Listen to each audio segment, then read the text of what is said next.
Bermuda triangle, പൊതുവെ devils triangle എന്നറിയപ്പെടുന്നത്, ഭൂമിയിലെ ഏറ്റവും ഭയാനകവും രഹസ്യപരവുമായ സ്ഥലങ്ങളിലൊന്നാണ്. മിയാമി, ബർമുഡ, പോർട്ടോ റിക്കോ എന്നീ സ്ഥലങ്ങൾ ബന്ധിപ്പിക്കുന്ന അറ്റ്ലാന്റിക് മഹാസമുദ്രത്തിലെ ഈ ഭാഗം വർഷങ്ങളായി കപ്പലുകളും വിമാനങ്ങളും വിചിത്രമായ സാഹചര്യത്തിൽ അപ്രത്യക്ഷമാകുന്നുവെന്ന ഭയാനക കഥകളുമായി ബന്ധപ്പെട്ടിരിക്കുന്നു. നൂറുകണക്കിന് കപ്പലുകളും വിമാനങ്ങളും ഈ പ്രദേശത്ത് കാണാതായതായി റിപ്പോർട്ടുകൾ ഉണ്ടായിരുന്നു.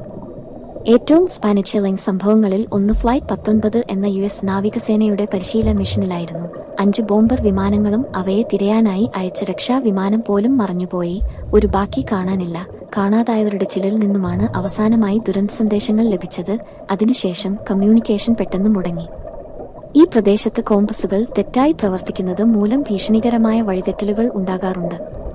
ചില ശാസ്ത്രജ്ഞർ വൻതോതിലുള്ള മീഥേൻ സ്ഫോടനങ്ങൾ അല്ലെങ്കിൽ റോഗ് തരംഗങ്ങൾ കാരണമാകാമെന്ന് വിശ്വസിക്കുന്നു. പക്ഷേ മൃതദേഹങ്ങളോ അവശിഷ്ടങ്ങളോ കണ്ടെത്താൻ കഴിയാത്തത് യാതൊരു സിദ്ധാന്തവും വിശദീകരിക്കുന്നില്ല. ചിലർ പറയുന്നത് പ്രകാരം ഈ പ്രദേശത്ത് അതിശക്തമായ വൈദ്യുതിയോടുകൂടിയ അതിഭൗതിക വെളിച്ചം, ഗോസ്റ്റ് ഷിപ്പുകൾ, മറ്റൊരു മാന്ദ്യത്തിലേക്കുള്ള ഒരു പോർട്ടലോ വരെ ഉണ്ടായേക്കാമെന്ന് വിശ്വസിക്കുന്നു. ഈ തിയറിയുകൾ ശാസ്ത്രീയമായി അംഗീകരിക്കപ്പെടുന്നില്ലെങ്കിലും ബർമുഡ ട്രയാങ്കിളിൽ ഉള്ള ഈ വിചിത്രമായ അപ്രത്യക്ഷതകൾ മനുഷ്യ മനസ്സിൽ ഒരു ദേഹാത്മകമായ ഭയം പടർത്തുന്നു. പ്രകൃതി വൈജ്ഞാനിക കാരണങ്ങളിലായാലും അതിജീവിക്കാനാകാത്ത അതിഭൗതിക ശക്തികളാലാലും ബർമുഡ ട്രയാങ്കിൾ ഇന്നും ഒരു രഹസ്യമായ ഭീതിയുമായി നിലനിൽക്കുന്നുണ്ട്.